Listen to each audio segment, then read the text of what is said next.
Welcome. If you want to change parental controls pin in Amazon Fire TV Stick, at first you have to go for the settings icon right here on the right side. Next, pick account and the profile settings. Here we have to input your currently pin code.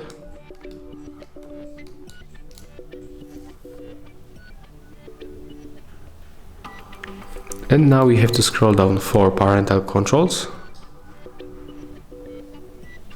and go at the bottom to change pin. So input the currently one, and right now we can set the new one and confirm one more time with the same. As you can see, we successfully changed the pin code.